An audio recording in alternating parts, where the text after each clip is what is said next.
Le Lensbender était un adaptateur d'objectifs ultra bizarre créé il y a 10 ans en Australie. Conçu pour vous permettre de créer un objectif tilt, Lensbender était censé changer la façon dont nous créons du bokeh pour les photos et les vidéos.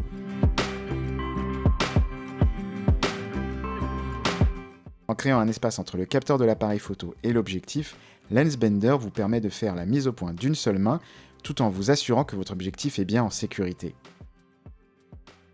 Le produit est censé créer des lens flares, des flous d'objectifs, et surtout cet effet tilt tant recherché. Lensbender suspend l'objectif devant le boîtier de l'appareil photo avec des élastiques.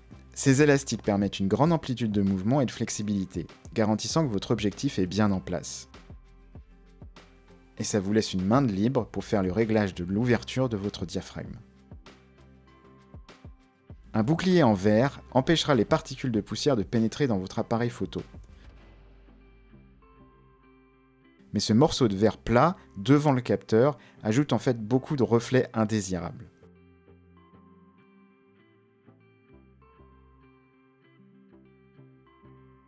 Maintenant, vous vous demandez peut-être comment faire la mise au point avec cet objet étrange. Tout d'abord, réglez l'objectif sur la mise au point minimale. Posez vos doigts sur la monture de l'objectif pour stabiliser, et utilisez le bout de vos doigts pour pousser et éloigner l'objectif du capteur. Et juste comme ça, vous aurez le contrôle sur la netteté et le flou de votre image.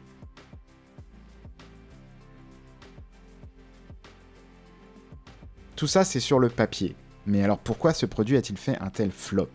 Voici quelques gros problèmes avec cet adaptateur. Bien que le Lensbender promette de faire des lens flares, du tilt shift et du bokeh, la qualité et le contrôle de ces effets ne peuvent pas être aussi bons que ceux créés avec des adaptateurs d'inclinaison professionnels.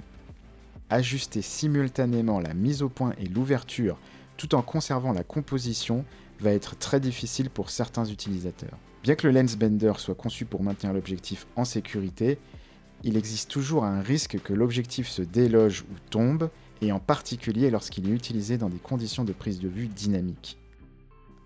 Mais le principal problème avec le Lensbender, c'est l'énorme quantité de fuite de lumière.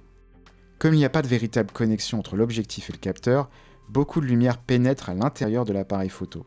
L'image semble délavée et il y a un manque général de contraste. Donc pour éviter cette pollution lumineuse, j'ai eu une idée. Je vais mettre un genre d'écharpe noire autour de l'appareil photo. Cela va donner un meilleur contraste, mais ça va rendre le travail avec l'appareil photo encore plus difficile.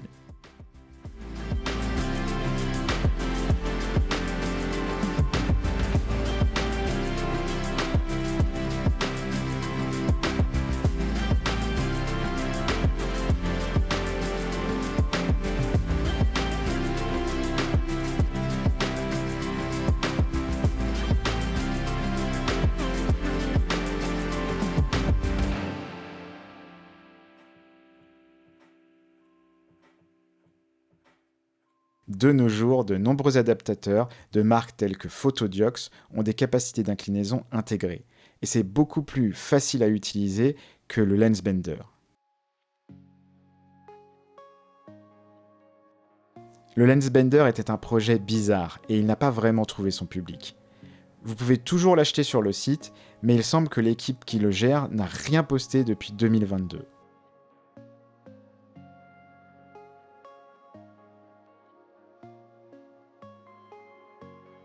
Je vais bientôt faire la review d'autres matériels photo vraiment bizarres, donc n'hésitez pas à vous abonner.